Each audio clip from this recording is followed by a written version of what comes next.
Ayon sa ulat, natuwa si Pangulong Joseph Aoun ng Lebanon sa unang harapang pagpupulong ng Israel at Lebanon sa Washington noong Martes, na unang direktang usapan sa mga dekada.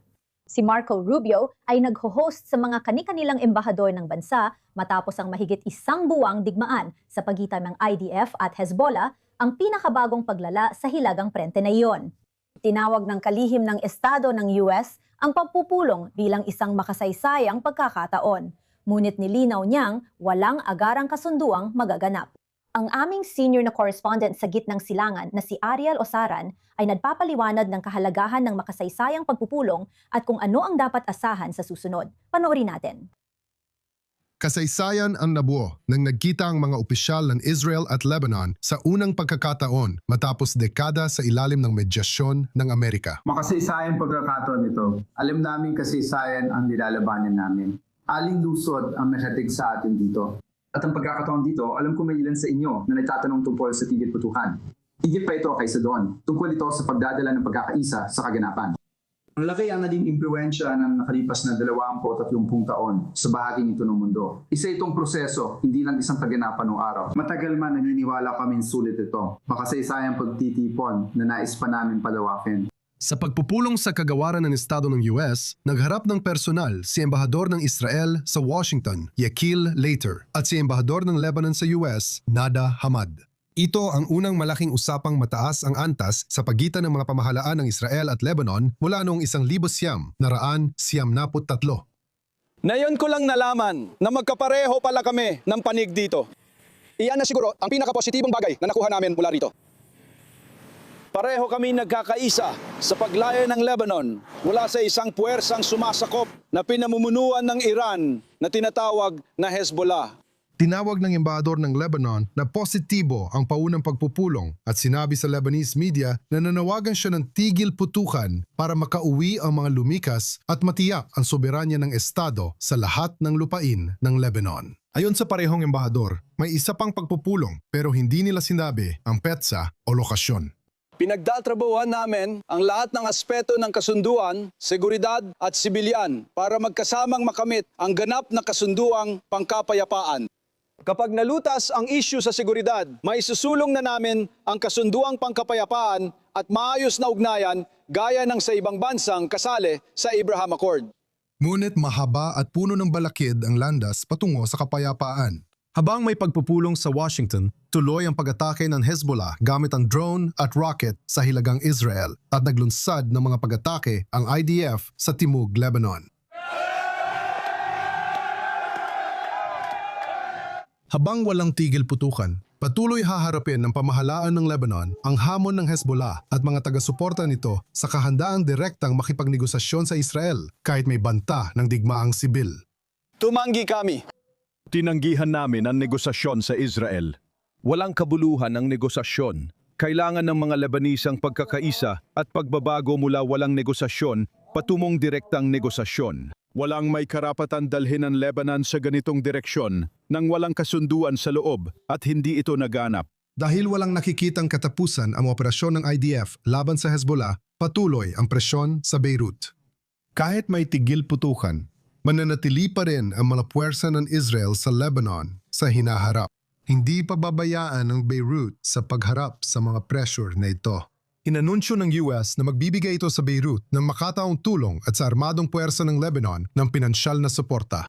Ang Saudi Arabia, kasama ang ibang mga bansa sa Gulpo na dati nagatubiling tumulong sa muling pagbangon ng Lebanon, ay nayoy lihim na naghahanda ng suporta para tulungan ang Lebanon na isantabi ang Hezbollah. Kaya, kahit hindi agad makakamtan ng kapayapaan o tigil putukan sa isang pulong, mahalaga na nagsimula na ang proseso na bumabasag sa mga tabong matagal nang umiiral. Sa unang pagkakataon sa loob ng maraming dekada, ang mga desisyon ukol sa digmaan at kapayapaan ay muling nasa kamay ng Estado ng Lebanon. Mahaba pa ang lalakbayan, pero ang tren ng kapayapaan sa pagitan ng Israel at Lebanon ay umalis na sa istasyon.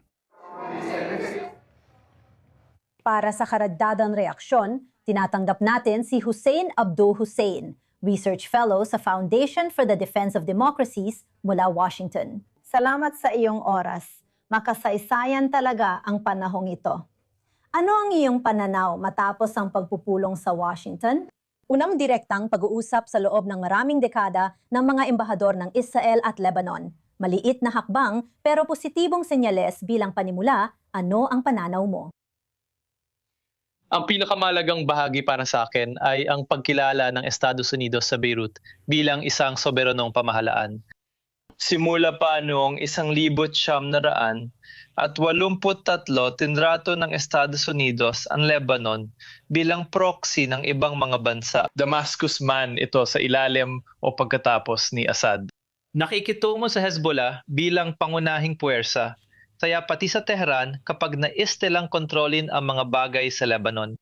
Sa aking palagay, ito ang unang pagkakataon sa matagal na panahon na nagpasya ang Estados Unidos na ang Beirut ay sapat na anggulang at hinog na para magkaroon ng harapang bilateral na pag-uusap sa Israel. Sa tingin ko, para sa akin, ito ang pinakamalagang balita.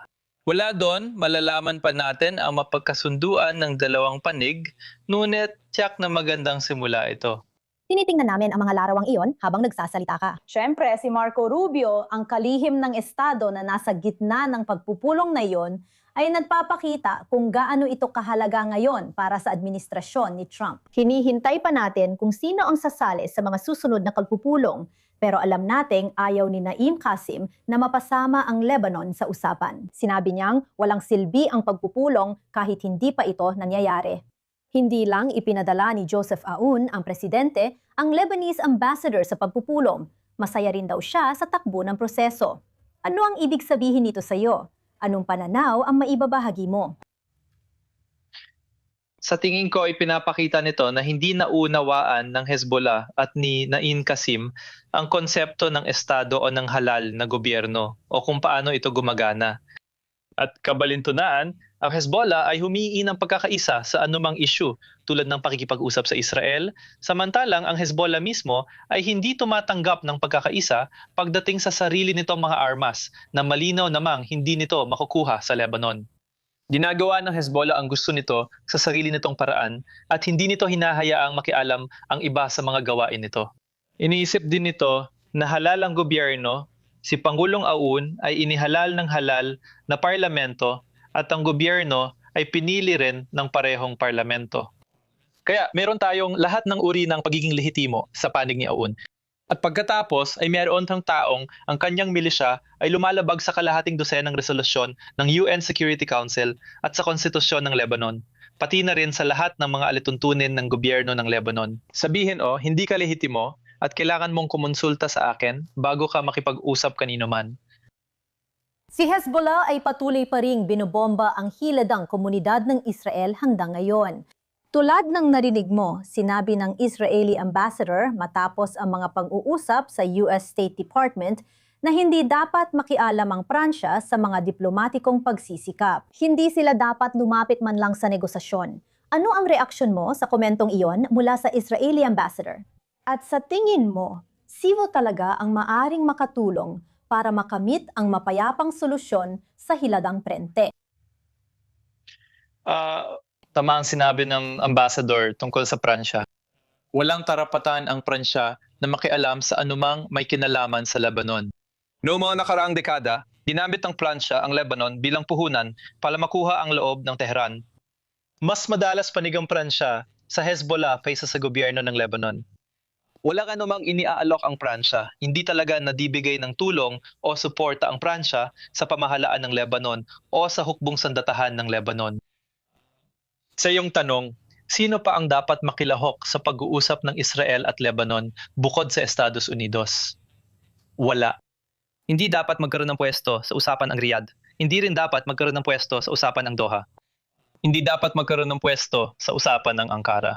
Ang buong punto ay dapat maging soberano ang gobyerno ng Lebanon at dapat makipag-ugnayan sa Israel sa paraang bilateral. At sa puntong ito, lahat ay sang-ayon na ang pambansang interes ng Lebanon ay hiwalay na sa interes ng Saudi Arabia, Iran, Turkey o kahit anong iba pang regional na mid-power na gusto nilang itawag sa kanilang sarili. Hussein Abdul Hussein, laging pinahahalagahan ang iyong mga pananaw. Maraming salamat. Live mula sa Washington, salamat sa oras mo. Salamat. Narito ang dagdag balita, isang karangalan tanggapin sa studio. Si Teniente Coronel sa Reserba, Jonathan Conriquez, ay dating internasyonal na tagapagsalita ng IDF at Senior Fellow sa Foundation for the Defense of Democracies. Narito pa rin sa studio si Senior Correspondent Owen Alterman. Salamat sa pagdalo. Maraming kailangang pag-usapan, lahat ay kasalukuyang nangyayari. Jonathan, gusto kong simulan sa narinig natin tungkol sa mga pagsisikap para sa diplomatikong solusyon sa hilagang prente. Ano ang iyong pagsusuri at pananaw? Sa tingin ko, tama si Hussein. At sa tingin ko, nasa simula pa lang tayo ng kung ano man ito, na kung magiging maayos, maaring maging isang mahabang, mapanghamon at magulong landas. Na sa huli ay maaring magdala ng benepisyo sa mga tao ng Lebanon, sa mga tao ng Israel. Maraming masasamang tao na susubok na hadlangan ang mga pag-uusap na ito. Sa tingin ko, ang araw na gagamit ng karahasan ng Hezbollah sa Lebanon para pigilan ang mga leader ng Lebanon na ipagpatuloy ang pag-uusap ay hindi na malayo. Gagamit sila ng karahasan, maging ito man ay mga protesta at kaguluhan sa kalsada o kaya ay pagpatay o pagpaslang sa mga leader ng Lebanon. Gagawa sila ng aksyon dahil sa pagkadismaya para pigilan ito. At syempre, malamang nasusubukan nilang gamitin ang kanilang lakas militar laban sa Israel para udyukan ang Israel na. Lumabis at sumobra, magiging sobra yon para kayanin ng Estado ng Lebanon. Pag-uusapan natin ang Iran mamaya, pero ngayon ay isang makasaysayang sandali. Masaya ako na pinamumunuan ito ng Amerika. Sa palagay ko, magandang pagkakataon ito para sa gobyerno ng Lebanon. Dapat silang kilalanin sa pagtindig at pagsabing handa silang makipag-usap sa Israel para sa kapayapaan. Marami ako masasabi sa mga ginawa nila para magawa ito. Sige, sabihin mo na. Sa tingin ko, kulang na kulang sila pagdating sa pagpapatupad. Alam mo, 1 taon na mula ipatupad ang tigil putukan noong huling bahagi ng 24. Hanggang ngayon, para totoong tanggalan ng armas ang Hezbollah. Iyan ang sinabi nilang gagawin nila. Hindi pa nila nagagawa iyon. Malayo pa sila ron. Ang totoong tanong dito, ang X-factor na magtatakda ng direksyon ng mga usapang pangkapayapaan ay, maari bang tanggalan ng armas ng Estado ng Lebanon ang Hezbollah at kailan ito magsisimula? Kung hindi matanggalan ng armas ang Hezbollah, mawawalan ito ng saysay dahil pangunahing kailangan ng Israel ang seguridad at pagtanggal ng armas mula sa grupong terorista ng Iran na ito. Nasa gobyerno ng Lebanon ang pananagutang patunayan ito. Sana tuparin ng gobyerno ng Lebanon ang kanilang mga sinabi. Kapag ginawa nila ito, maraming positibong mangyayari para sa Lebanon, Israel at buong reyon. Tungkol naman sa mga posibleng positibong hakbang, mapupulong si Benjamin Netanyahu ng Security Cabinet na yung gabi sa mga susunod na oras para pag-usapan ang posibleng tigil putukan. Huwag tayong magmadali, lalo na sa hiladang prente. Ano sa tingin mo sa mga pagpupulong na ganito, lalo na ngayon? Sa tingin ko, hindi ito nagkataon lang. Bahagi ito ng plano ng Amerika at Israel, pero higit na pinamumunahan ng Amerika kung saan gusto ng US na iparating sa mundo na oo, bibigyan din ng Israel ng pagkakataon ang diplomasya. Ang problema dito ay siyempre ang Hezbollah na tiyak na ayaw makita na magtagumpay ang mga pag-uusap na ito at gagawin nila ang lahat ng kanilang makakaya para hadlangan ito. Ang isa pang salik dito ay ang Iran. Sinubukan ng mga Iranian, ngunit hanggang ngayon ay nabigo silang iugnay ang negosasyon sa pagitan ng US at Iran at ang sitwasyon sa pagitan ng Israel, Hezbollah at Lebanon. Sa tingin ko, gagawin ng Israel ang lahat ng makakaya nito para mapanatili ang pagkakaibang yon. Isa itong estratehikong, pangmatagalang pagkakaiba na kailangang panatilihin at pangalagaan ng Israel. May pressure mula Amerika, pero di ko iniisip na papayag ang Israel doon. Hindi magkakaroon ng tigil putukan sa Lebanon habang nandoon ang Hezbollah, armado, mapanlaban at nagpapaputok ng rocket at drone sa mga Israeli civilian. Pinaputok na naman ang mga iyon na yon. Owen, anong opinion mo? Tama, 2 punto. Binagit ni Jonathan ng tama ang problema na may armas pa rin ng Hezbollah at ang problema ng Iran. May isa pang problema para kay Benjamin Netanyahu sa pagtatangkang itulak ang tigil putukan sa kanyang gabinete at sa labas nito. Iyon ay political sa loob ng Israel. Ano ang dapat isipin ng mga residente sa Hilaga, Benito, kapag malinaw na ang kanilang mga inaasahan para sa kanilang seguridad sa katamtamang panahon? bukod pa sa pangmatagalang seguridad, ay hindi natugunan. May problema si Netanyahu na dapat harapin. Hindi naman ito imposibleng malampasan. Kung may pressure mula Amerika, mapipilitan ang Security Cabinet na sumunod. Kailangang pamahalaan ni Netanyahu ang political na epekto. May dagdag na tala tungkol sa Pransya. Narinig natin si Embahador ng Israel sa Estados Unidos na si Yehiel Later na sumagot kay Mike Wagenheim kagabi gamit ang matitinding salita laban sa gobyerno ng Pransya at layunin ng Israel na ilayo sila sa negosasyon.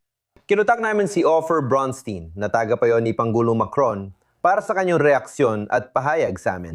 Gayunpaman, kasali ang Pransya sa lahat ng detalye ng paghahanda ng pag-uusap sa pagitan ng mga panig at patuloy na hinihikayat ang pag-oorganisa ng mga pag-uusap at ang pagmamagitan. Mabilis sa mga pangyayari para sa kapakanan ng lahat, pati na ang soberanya ng Lebanon at suporta sa lohistika at intelihensya. Kaya kung hindi mo sila matalo, sabihin mo na lang na sasama ka sa kanila.